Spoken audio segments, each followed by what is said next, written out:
Welcome to State of Africa with Minnie-lee. I'm sitting here with Paulo dos Santos today, where we're talking about how African is a white person in Africa. So, having been on the receiving end of racism as a black person, we are at a point whereby the dynamics have literally changed, and at the moment us black Africans don't really see white Africans as Africans. So my first question to you would be, how African are you? I'm as African as you are. I was born in Africa. I've never lived outside Africa. I have a European heritage from my parents, Portuguese, but I don't identify Portugal as my country at all. The people there, they know that I'm not Portuguese. No one ever says you're Portuguese. They actually say you're South African. All right, I'm going to start with, you were born in Angola, and then why did you move from Angola to Namibia? The independence war in Angola was very similar to that of the 70s in the Congo, where white people had to flee because they were being persecuted and killed. So 99.5% of all white people in Angola fled the country because there was no room for them in that country.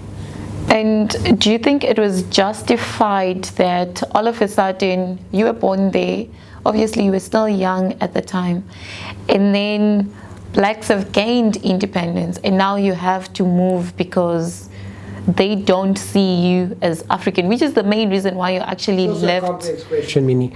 I don't think it was the Africans who said, because Angola wasn't racist. It was colonialist, but not racist.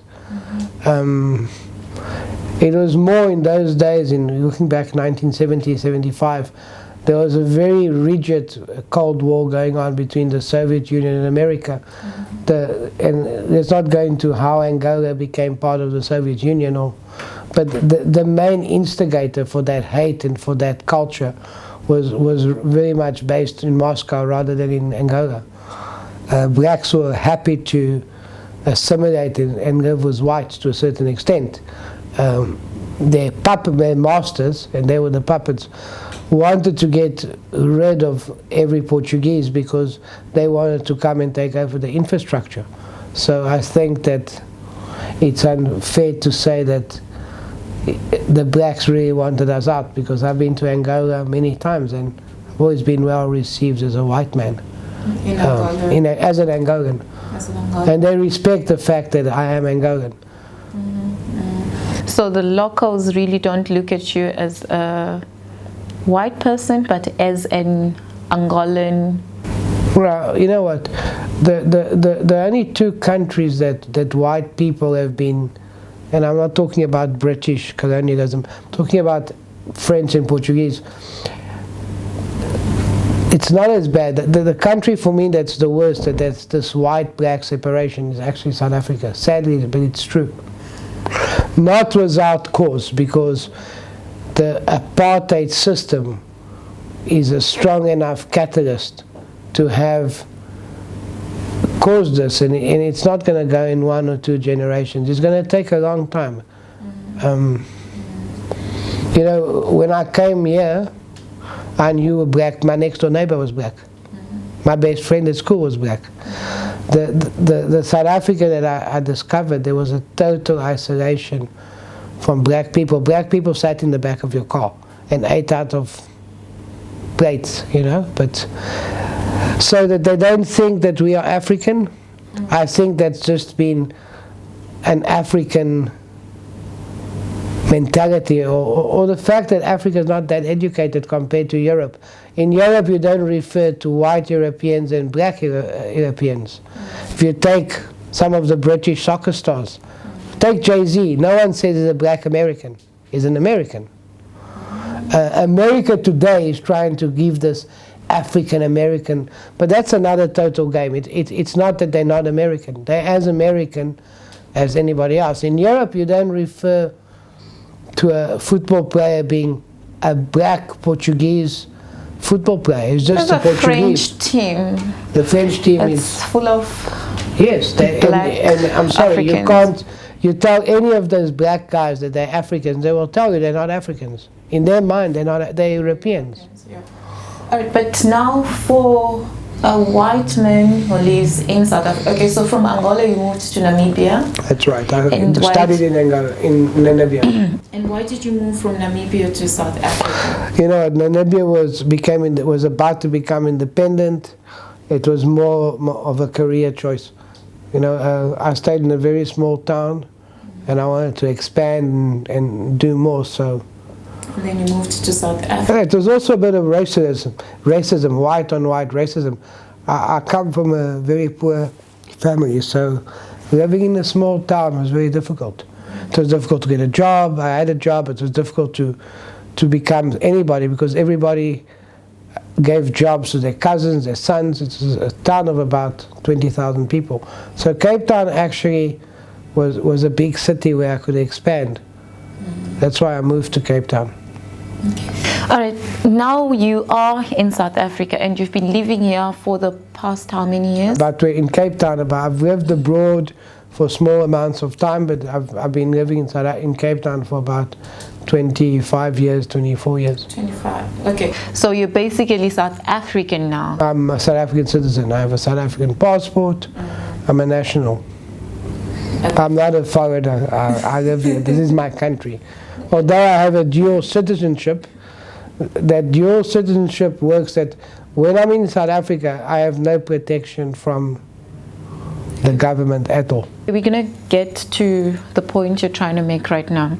Okay, so now you are here. 25 years ago, that was just before apartheid ended, or around the time that apartheid ended. Before.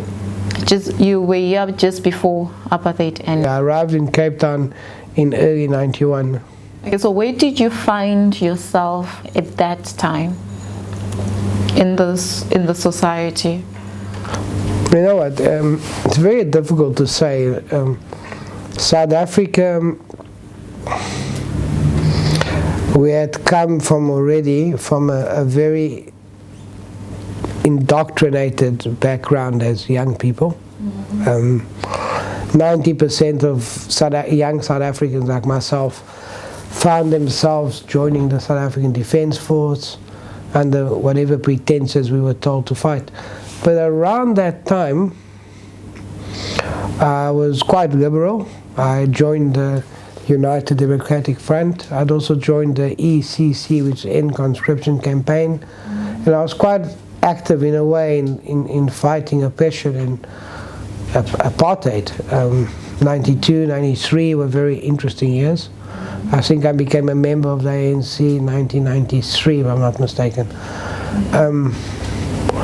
But it's very difficult because being a white liberal doesn't always get acknowledgement by black people.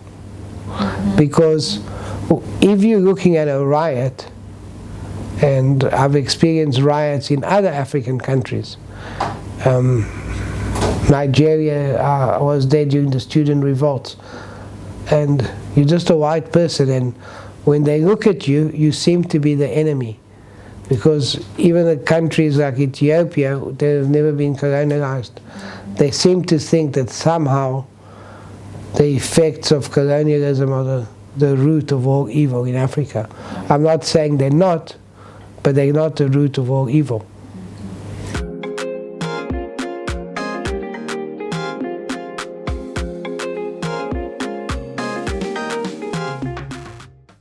Welcome back to State of Africa, where I'm sitting here with Paulo dos Santos.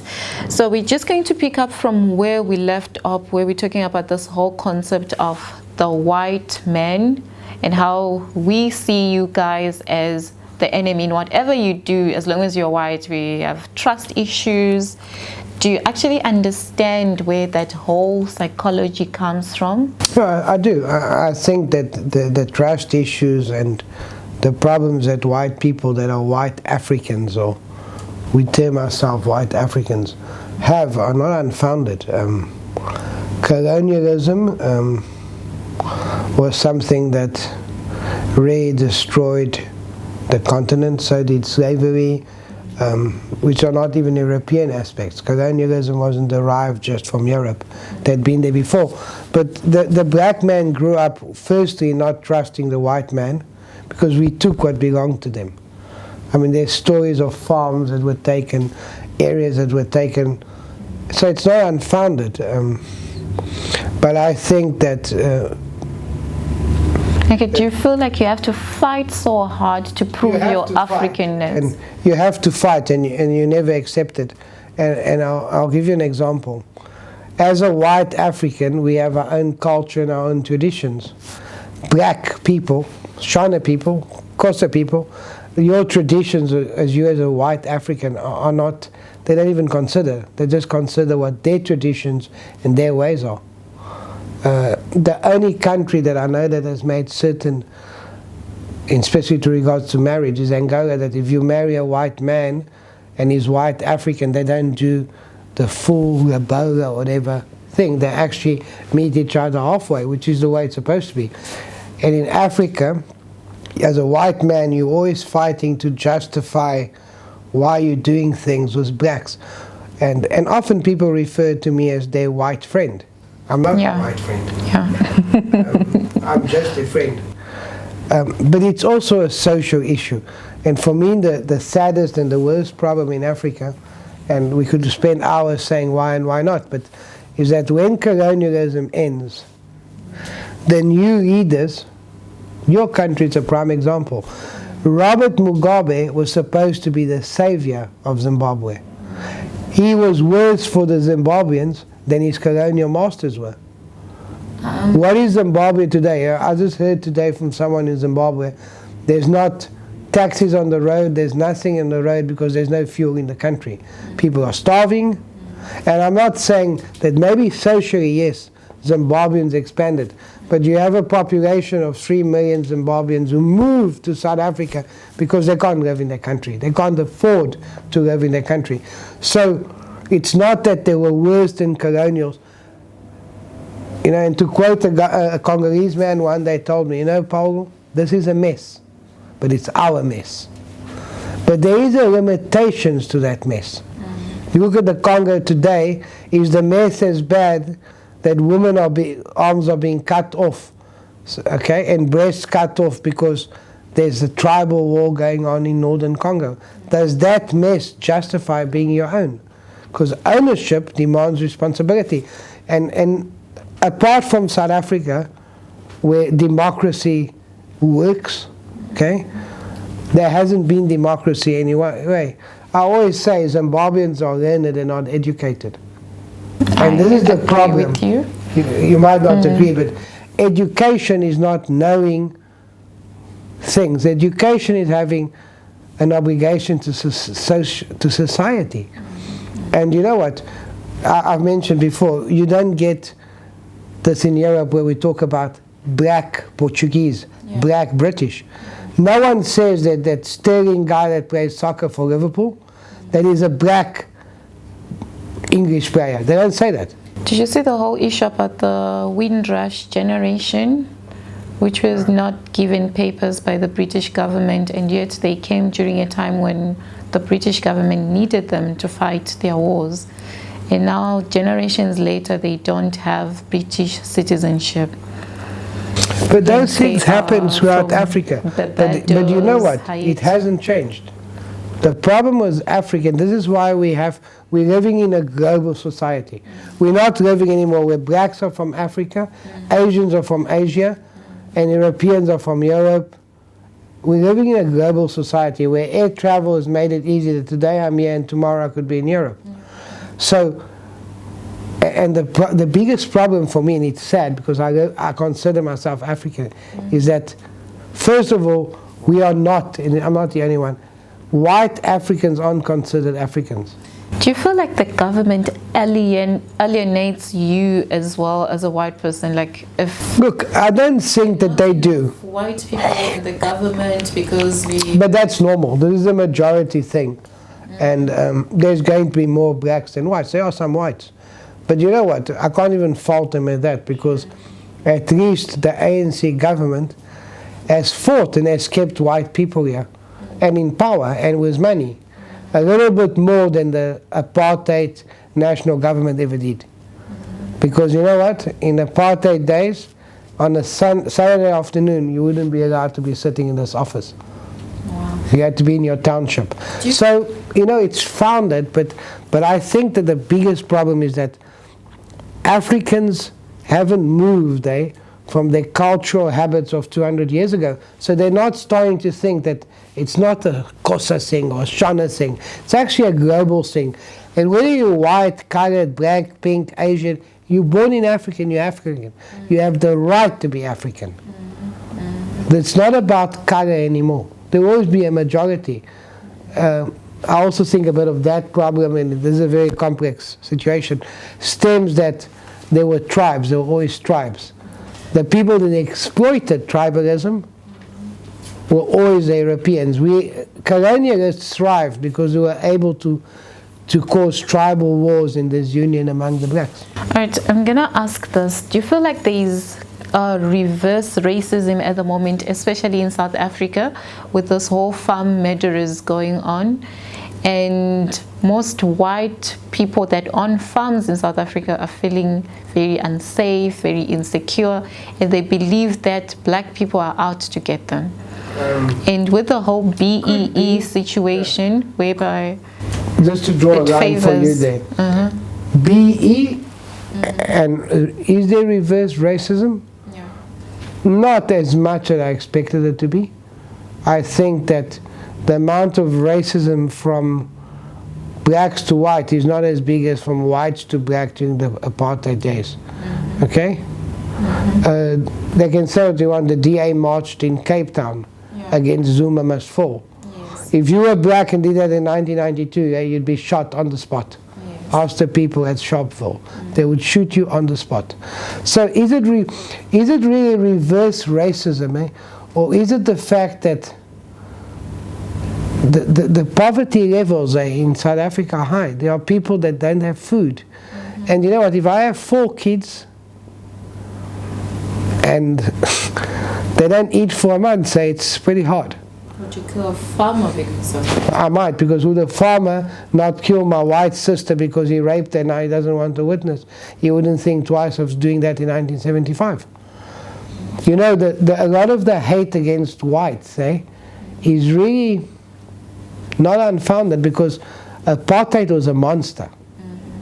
People were treated, you know, for me, there's the K word everyone hates. That's the most minor of all atrocities in apartheid. I have a black associate family that told me they came and fetched him, and they said, no, we're just going to ask you 4 questions.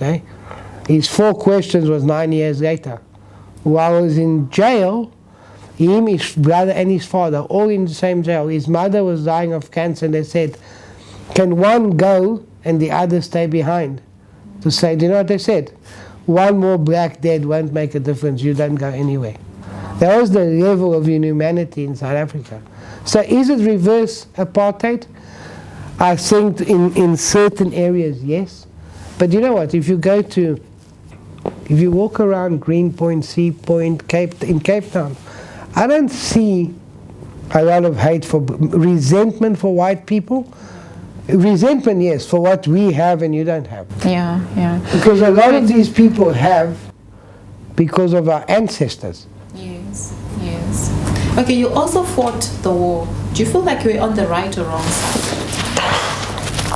You know, it's a question I've never answered, but when you go to war, and I only realized why, the average age of a South African combat soldier was 18.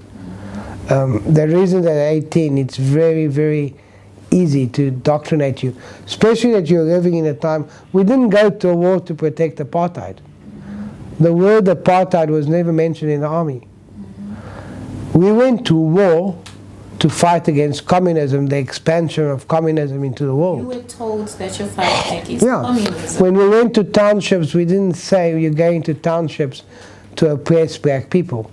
You're told you're going on an operation called ComOps, Communication Operation, is to guide our black brothers away from communism and bring them into the fold of federalism and imperialism because communism. So that was indoctrinate. But that, people don't realize that the South African propaganda machine was so strong. Do you know how many black people? I knew a guy who was still a very good friend of mine, and today has a big place in South African politics. But he studied in London. Do you know why he studied in London? Because his parents were part of this mechanism of the apartheid, as spies, as informers. The reason South African secret police was strong is because they specialized in converting cadres from ANC cadres to becoming part of their machine. It was, the apartheid machine is nowhere behind what the Soviet Union had with the KGB or even the Nazi Germany.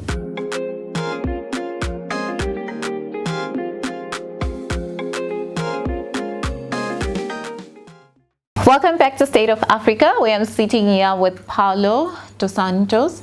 So we're just talking about how African you are as a white person born in Africa. I maintain I'm as African as anybody else that was born in Africa. Okay, so there is this whole thing that a lot of black Africans feel like whites in Africa have no right to say that they are Africans, and this is mainly because of where we come from, and probably that also you haven't really assimilated into African culture. Like, you have still maintained your whiteness, and we are still Africans. We have rural homes, we go see our grandmothers, we have cattle, communal farms, and you are just those whites that live in cities. They have money, you inherited a lot of money, it's like your life is much better as a white person than it is for a black person. It's a very narrow view to think like that. Like, not all Africans still live in the rural way, in the traditional way, and the differences between tribes. Let's use your Shona to the Ovambo in Namibia, or to the Herero. Or the Herero tribe is a genuine tribe, and there's some tribes there that still dress in traditional clothes, which you don't do. You dress like an European. You don't dress African at all. I'm as African as I can be. But you are not. Because if you want to be true to Africa, then dress in your tribes. The Arabs dress in... But you know what? Sorry, this way. The Arabs have never changed. The Arabs still dress today like Arabs have always dressed. Yeah. Africa has assimilated Europe. For whatever reason. We were forced into it.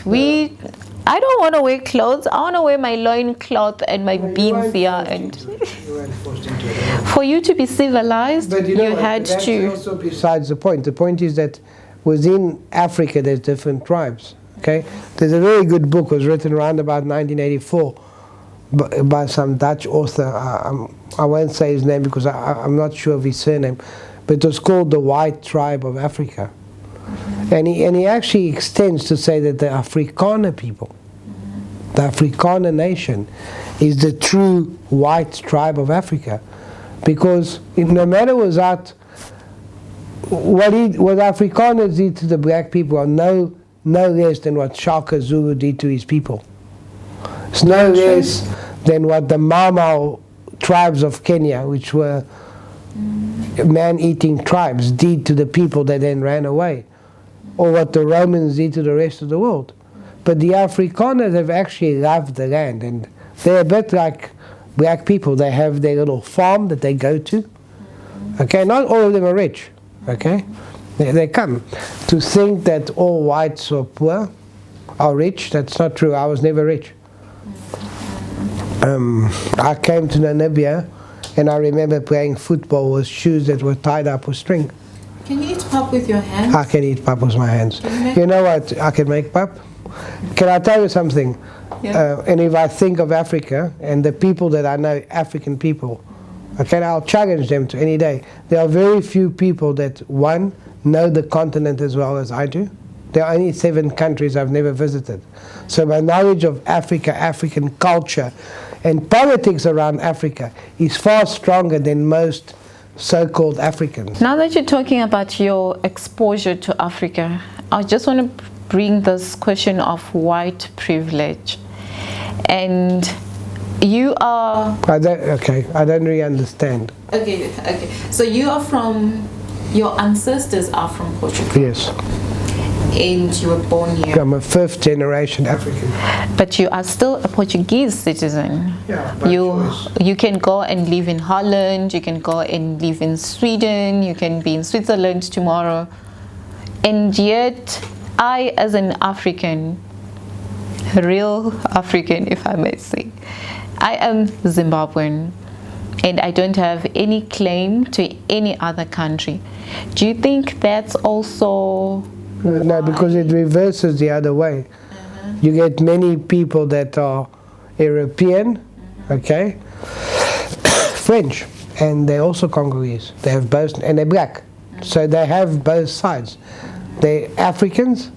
I have a few friends like that from the Congo. They're Africans, they're Congolese by birth, but they also have a Portuguese or a nationality elsewhere. The nationality doesn't derive where you're from.